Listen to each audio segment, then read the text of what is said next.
है ना हर चीज़ का, जो पाकिस्तानी कुजीन है उसका बिल्कुल एक डिफरेंट टेस्ट है, तो वो हमें फिर उसी मकदार में इस पैकेट में मिल जाता है। सारा से पूछते, सारा किस टाइप की बिरयानी पसंद है, क्या ख्याल है? हमारे यहाँ ज्यादातर बम्बई बिरयानी बनती है, और वैसे मुझे हैदराबादी बिरयानी भी बहुत पसंद है, लेकिन ज्यादातर बम्बई बिरयानी बनती ज्यादा ये है। लेकिन मेरे ददियाल में क्योंकि वो सब हैदराबादी हैं, मतलब मैं भी हैदराबादी हूँ, लेकिन मेरी अम्मी क्योंकि नहीं बनाती हैं तो इसलिए इतना खाना नहीं होता, लेकिन दावतों में जैसे वो हैदराबादी बिरयानी का टेस्ट मुझे पसंद है जी। अच्छा, आप बताएं क्या पसंद है? हैदराबादी कड़ी भी होती है, राइट? हाँ, कड़ी है ना, वो थोड़ी डिफरेंट होती है बिरयानी। अच्छा, बम्बई बिरयानी। अच्छा, पता है बुलंद साहब आपको, जो हैदराबादी कुजीन में जो हैदराबादी कड़ी होती है ना, वो बिल्कुल डिफरेंट होती है, वो गोश्त की कड़ी होती है इनके यहाँ। अच्छा, एक हैदराबादी हम लोग तो बेसन वाली कड़ी बन रही होती है ना, इनका डिफरेंट स्टाइल होता है बिल्कुल। अच्छा, हाँ, गोश्त वाली कड़ी होती है। नहीं, वो एक होता है वो दाल जो है, दाल और गोश्त को मिला के बहुत घोट के बनाते हैं, उसमें खटाई भी होती है, तो मेरे ख्याल में दालचा कहते हैं उसको। एक दालचा भी होता है और कड़ी भी डिफरेंट होती है वो, क्योंकि मुझे इतना अंदाजा नहीं है, ये अम्मी नहीं बनाती हूँ। हाँ, लेकिन मैंने खाई एक हैदराबादी फैमिली में, तो मुझे जब से उसका टेस्ट जो है ना वो मुझे पता है कि बड़ी मजेदार होती थी।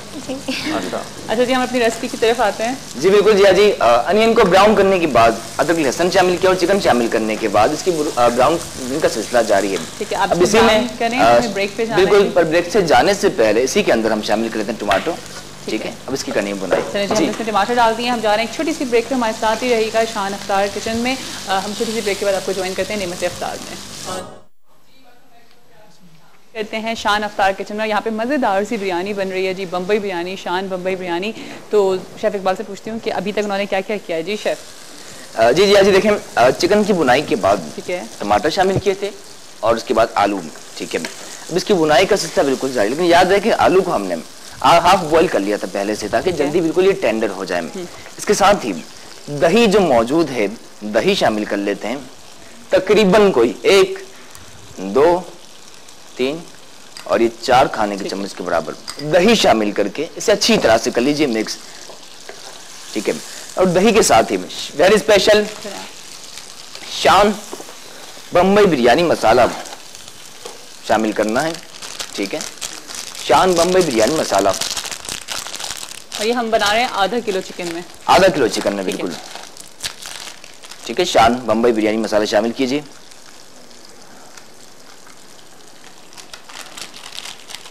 शान बम्बई बिरयानी मसाला शामिल करके इसे कर लीजिए अच्छी तरह से मिक्स। और जैसे ही हमने देखे बम्बई बिरयानी मसाला शामिल किया, इसकी बड़ी कोई जबरदस्त स्मेल आ रही है, बिल्कुल फ्लेवर होता है ना। और देखें इसका कलर बिल्कुल तब्दील हो चुका है। जैसे ही कलर शामिल करके, ये मसाला शामिल करके हमने मिक्स किया है, कलर इसका बिल्कुल तब्दील हो चुका है। वेरी स्पेशल मसालेदार शान बम्बई बिरयानी का कुकिंग प्रोसीजर देखें, ला लीजिए। ठीक है, अच्छी तरह से मिक्स कर लीजिए। अभी तक हमने उसमें कोई पानी नहीं ऐड किया है? पानी बिल्कुल शामिल नहीं किया। ठीक है, अगर आप चाहें तो हल्का सा शामिल कर सकते हैं, क्योंकि अमूमन मटन या बीफ में हम पानी की ज्यादा मिकदार शामिल करते हैं, चिकन में जरूरत नहीं है। अगर आपको रिक्वायर्ड है कि वो अपने ही पानी में जब बिल्कुल बिल्कुल टेस्ट वही रहता है। बिल्कुल ठीक है। और जैसे दही टमाटर और इसका पानी थोड़ा सा खुश्क होने के बाद तो बड़ा जबरदस्त मसाला हो जाएगा तैयार। अच्छी तरह से करते रहना मिक्स। ठीक है, हिलाते रहना ताकि चारों तरफ से एक जैसा ही इसका कलर आ जाए। मैं चाहूंगी कि आप एक रिकैप दे दीजिए कि शान की रेसिपी का जो रिकैप है। सबसे पहले हमने इसी में इस कढ़ाई में 2 खाने के चम्मच के बराबर कुकिंग ऑयल शामिल किया। इसके साथ ही 2 से 3 अदद प्याज से किया ब्राउन। उसके बाद अदरक लहसुन का पेस्ट तकरीबन कोई 2 खाने के चम्मच के बराबर। अदरक लहसुन और प्याज को ब्राउन करने के बाद चिकन जो मौजूद थी चिकन शामिल की। उसके बाद आलू, टमाटर और दही तकरीबन 3 से 4 मिनट मजीद बुनाई की। फिर उसके बाद वेरी स्पेशल शान का बम्बई बिरयानी मसाला पैकेट शामिल कर लिया हमने और इसे कर लिया अच्छी तरह से मिक्स। ठीक है, ठीक है। और इसके साथ ही हल्का सा मजीद इसका जायका बढ़ाने के लिए थोड़ा सा हमने शामिल करना हरा धनिया। अच्छा, प्लीज दीजिएगा, आपको दे देती हूं। हरा धनिया शामिल करने से एक खास खुशबू आएगी जो इस डिश का जायका और मजेदार बना देगी।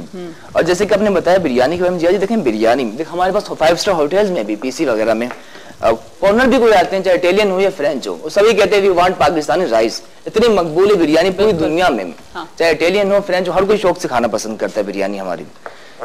और पाकिस्तानी बिरयानी का कितना टेस्ट है, लाइक अपना ही एक स्टाइल होता है। हालांकि हर कंट्री का अपना एक राइस की स्पेशलिटी होती है। हर कंट्री जो है वो अपने हिसाब से अपनी राइस बनाती है। जैसे अरेबिक्स जो है उनके अपने राइस होते हैं, चाइनीज के अपने चाइनीज राइस, हर एक की अपनी स्पेशल डिश है चावलों से। हमारी बिरयानी है, लेकिन जो बिरयानी की क्लास है ना वो कहीं नहीं मिल रही होती है ना, जैसे शान की क्लास कहीं नहीं मिलती है। बिल्कुल ठीक कहा आपने। अच्छा, एक और कॉलर है, देखते हैं जी कौन है। अस्सलाम वालेकुम। हेलो हेलो जी, अस्सलाम वालेकुम। हेलो हेलो अस्सलाम वालेकुम जी, अस्सलाम वालेकुम। कौन है हमारे साथ? ओके जी, आपकी लाइन ड्रॉप हो गई है। आई डोंट नो क्या प्रॉब्लम हो रही है, क्योंकि लाइन ड्रॉप हो रही है। मैं चाहूंगी बुलंद साहब आप मुफ्ती साहब से भी जरा कोई बात जब तक। जी हमारे साथ मुफ्ती इम्तियाज़ कादरी साहब मौजूद हैं। जी मुफ्ती साहब, बात हो रही थी अफवाहें फैलाने पे, और हम यही कह रहे थे कि जी आजकल लोग जो हैं वो किसी भी बात को बगैर सोचे समझे आगे बढ़ा देते हैं, चाहे किसी के किरदार की बात हो या कोई वाक़या हो या किसी की बुराई की बात हो, वो बगैर सोचे समझे, बगैर उस बात को आगे बढ़ाए, मतलब बगैर उसको तस्दीक किए हम आगे बढ़ा देते हैं। इस बारे में क्या कहना चाहेंगे आप?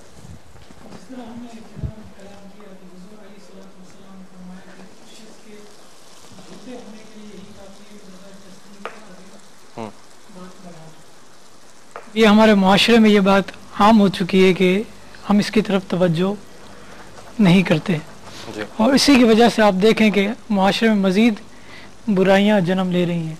बिल्कुल।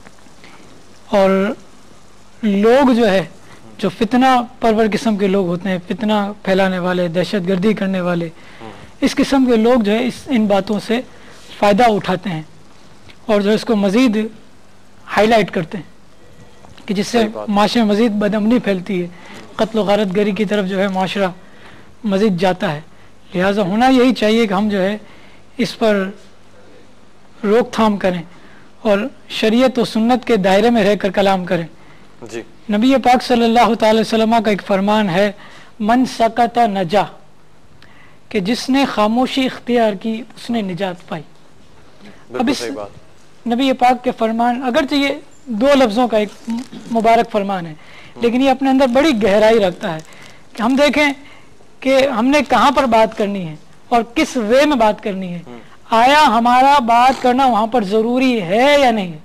अगर हम इस चीज़ को नोट डाउन कर लें अपने दिमाग में, और जब भी कोई बात हो उसको पहले सोचें और फिर उसके हवाले से कलाम करें, तो इंशाअल्लाह हम जो है माशरे में बड़े अच्छे किरदार के हामिल बनेंगे और हमारे माशरे से कई जराइम ख़त्म हो जाएंगे। बात ये होती है कि हमें ज़्यादा बोलने की आदत होती है, ज़्यादा बोलते हैं, बेवक्त बोलते हैं, बग़ैर तहकीक के बोलते हैं, बग़ैर सोच के बोलते हैं, तो इस तरह से जो है फिर माशरे में बिगाड़ पैदा होता है। और हदीस पाक पर जो है अगर हम अमल कर लेंगे तो इंशाअल्लाह हमारे माशरे से कई किस्म की बुराइयों को जो है ख़त्म करने में मदद मिलेगी। बिल्कुल। हमारे साथ एक कॉलर मौजूद है मेरे ख्याल में। कौन है? अस्सलाम वालेकुम। हेलो जी, अस्सलाम वालेकुम। वालेकुम अस्सलाम जी, कौन सा बात कर रहे हैं? अहमद फ्रॉम कराची। अहमद, क्या कहना चाहेंगे? मैं ये कहना चाहूँगा, ये रमजान छोड़ के दुपट्टा छोड़ के बैठी भी नहीं है मोहतरमा जी। ये रमजान छोड़ है सिर्फ मोहतरमा। लाइन ड्रॉप हो गई है, लाइन ड्रॉप हो गई है। आप हमें फिर से कॉल कर सकते हैं और जो भी बात करना चाह रहे हैं जरूर करिए। जरूर कर सकते हैं जी।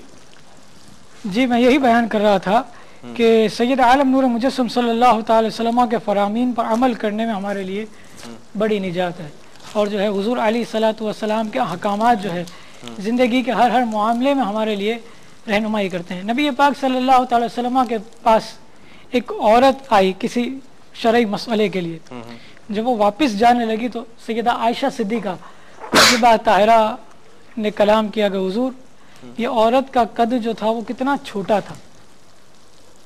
नबी पाक सल्लल्लाहु अलैहि वसल्लम ने फरमाया, आयशा तूने इसकी गीबत की, तूने इसकी गीबत की, क्योंकि यही बात अगर इसके मुंह पर कही जाती तो उसको यकीनन बुरा लगता। अब अल्लाह ताला जो है इस दुनिया का बनाने वाला है, हम बंदों का बनाने वाला अल्लाह ताला है। अल्लाह ताला ने जिसके लिए जो पसंद फरमाया वैसा उसको तख्लीक किया। लिहाजा जो है वही कलाम करने में पहले अगर सोच लिया जाए तो जो है आगे के नताइज बड़े जो है अच्छे साबित हो सकते हैं। दिल दुखाने वाली बात, किसी का दिल दुखाने वाली बात, दिल आज़ारी करने वाली बात या कुछ भी। सैयद आलम सल्लल्लाहु अलैहि वसल्लम ने यह भी फरमाया कि मोमिन का दिल जो है काबा मुअज़्ज़मा के गिलाफ को पकड़कर कि ए काबा तेरी बड़ी अजमत है, तेरा बड़ा मकाम है, लेकिन मोमिन का दिल जो है वो तुझसे ज्यादा नाजुक है। मोमिन के दिल की कदर जो है वो तुझसे ज्यादा है। बहुत। अब अंदाजा कीजिए कि काबा मुअज़्ज़मा पर जाने के लिए लोग कितना तड़पते हैं, बिल्कुल, कितनी जो है वो जतन करते हैं। गरीब लोग जो है थोड़े थोड़े पैसे जमा करके जो है इस मुश्किल तरीन वक्त में, इस महंगाई के दौर में जो है काबा मुअज़्ज़मा को देखने के लिए जो है वो बेकरार रहते हैं। लेकिन फरमाया कि काबा तेरी अजमत एक तरफ, लेकिन मोमिन का दिल जो है इसकी अजमत तुझसे ज्यादा है। लिहाजा हमें समझने को मिला कि हम जब भी कलाम करें, बात करें, इससे पहले थोड़ा सोच लें। बिल्कुल। अच्छा, हमारे साथ एक कॉलर भी मौजूद है, देखते हैं हमारे साथ लाइन पर कौन है। हेलो जी, अस्सलाम वालेकुम। वालेकुम अस्सलाम। अस्सलाम वालेकुम जी, कौन साहिबा बात कर रही हैं? मैं मिसेस जुबैर बात कर रही हूँ कराची से। जी मिसेस जुबैर, आप बात कर रही थी, शायद लाइन ड्रॉप हो गई थी आपकी। जी, आपका प्रोग्राम देखी थी, बहुत अच्छा प्रोग्राम है जी। आप कैसी हैं? बिल्कुल ठीक ठाक मिसेस जुबैर, आप कैसी हैं ये बताइए। अल्हम्दुलिल्लाह, काफी दिनों बाद आपसे बात करी है। जी जी जी, बहुत अच्छा लग रहा है आपका प्रोग्राम। सब थैंक यू। इकबाल कैसे हैं? अस्सलाम वालेकुम। अल्लाह का करम, मैं ठीक हूँ, आप बताएं खैरियत से हैं? जी अल्हम्दुलिल्लाह, और सब जितने भी मेहमान हैं सबको भी अस्सलाम वालेकुम। बहुत अच्छा किया। जी जी, बहुत बहुत शुक्रिया। कोई मैसेज देना चाहेंगी? हम गीबत के ऊपर बात करें, किसी के दिल दुखाने के ऊपर बात करें, आप अगर इस पे कोई मैसेज देना चाहेंगे? दिल दुखाना तो सबसे बड़ा गुनाह है। जो दिल दुखाता है उसका मतलब है अल्लाह ताला का छोड़ा है ना। बिल्कुल। दिल तो कभी दुखाना ही नहीं चाहिए किसी का, और अगर दुखा भी दे अनजाने में तो माफ मांग लेनी चाहिए। सही बात है। बिल्कुल। थैंक यू मिसेस जुबैर, बहुत बहुत शुक्रिया कॉल करने का। इकबाल, हमें एक ब्रेक पे जाना है, अगर आप कुछ वाइंड अप करना चाह रहे हैं तो 30 सेकंड से जल्दी वाइंड अप करके बताएं कि कहां तक पहुंच गए, फिर ब्रेक से वापस आएंगे तो इस डिश को कंप्लीट करें। जी डॉक्टर साहब, ये कौरमा इसका बिल्कुल हो चुका है तैयार जी, और यकीनन सबसे अहम मरहला स्टार्ट होता है अब, जैसे रखना है दम पर। दम पे रखना यकीनन बहुत बड़ा आर्ट है, ठीक है। इसके लिए चावल जो हमारे पास बॉयल थे फैला दीजिए, ठीक है। एक ही तह लगानी है, ज्यादा नहीं। इसी तरह प्यार से चावल, वेरी स्पेशल शान बम्बई बिरयानी को रख रहे हैं दम पे, ठीक है। हल्का सा मजीद, फिर उसके बाद हल्का सा येलो फूड कलर जिसे हमने कैवरा एसेंस में डिसॉल्व कर लिया है, ठीक है। थोड़ा सा तकरीबन 1 टेबल स्पून, तकरीबन कोई आधा चाय का चम्मच था, जिसे मैंने कैवरा एसेंस में डिसॉल्व कर लिया है और इसका हाफ डालना है। कैवरा एसेंस के बाद थोड़ा सा कुकिंग ऑयल इस तरह फैला लीजिए, ठीक है। और उसके बाद हल्का सा हरा धनिया और पुदीना अब रख लेते हैं। थोड़ा सा हरा धनिया और उसके साथ ही थोड़ा सा पुदीना, ग्रीन कोरिएंडर एंड मिंट रखा, ठीक है। उसके बाद अब कर लीजिए कवर। इसके लिए बेहतरीन चीजें अक्सर अमूमन ही देखा जाता है कि खवातीन जो घरों में दम पे रखती हैं, तो दम पे रखने के बाद बार बार कवर हटाती हैं और चेक करती रहती हैं। इससे क्या होता है कि बिरयानी का जायका बिल्कुल खत्म हो जाता है। बेस्ट तरीका ये दम पे रखने का कि जैसे ही आपने दम पे रखा और फिर उसके बाद तकरीबन कोई 4 से 5 मिनट बाद जैसे साइडों से धुआं उठने लगे, तो फिर उसके बाद आपने इसकी आंच स्लो करनी है। बार बार लाते रहेंगे इसका वो जायका नहीं बनेगा जो आप बनाना चाहते हैं। फर्स्ट टाइम पे हमें आंच को तेज रखना, बिल्कुल तेज आंच रखनी है। जी ठीक है इकबाल, बहुत बहुत शुक्रिया। अभी आपकी डिश कंप्लीट करेंगे, इसको सर्व आउट भी करेंगे। इस वक्त नाजरीन वक्त हुआ है एक कॉलर भी हमारे पास आके, उसके बाद हेलो जी, अस्सलाम वालेकुम। अस्सलाम वालेकुम। कौन है हमारे साथ? बुलंद साहब और जिया जी, बहुत बहुत रमजान मुबारक। आपको भी बहुत बहुत मुबारक। कॉल कर चुकी हूँ, बड़ा गंदा सिस्टम है यार, बड़ी फोन कॉल बंद हो रही है और अभी भी आप ब्रेक में जा रहे थे। हमारे साथ कौन है, जल्दी से बताएं। मैंने इसलिए कॉल की है कि मैं देख रही थी प्रोग्राम और उसका कोई जवाब नहीं दे रहा था कि सिंधी बिरयानी और बॉम्बे बिरयानी में क्या फर्क होता है। जी जी जी बिल्कुल। बॉम्बे बिरयानी जो है वो जो है दही में बनती है एक्चुअली। अच्छा अच्छा। हाँ, और जो सिंधी बिरयानी है जब उसकी तय लगाते हैं तो उसमें टमाटर के स्लाइस डाल के तय लगाई जाती है। अच्छा। और साथ में उसमें लेमन की भी स्लाइसेस होते हैं बारीक। सही, ये सिंधी बिरयानी होती है। सही बात। बिरयानी कहते हैं। ओह जबरदस्त भाई, वेरी गुड। इकबाल सही कह रही हैं, गलत कह रही हैं? आपने मेरा नाम नहीं बताया। अरे समिया। समिया, अच्छा समिया बात, समिया नाज। ओ समिया, ओके समिया, क्या हाल है, खैरियत से? जी जी मैं बिल्कुल ठीक हूँ। समिया तो फिर तुम्हारे लिए तो ढेर सारी दुआओं का तोहफा है ना। कबूल करो।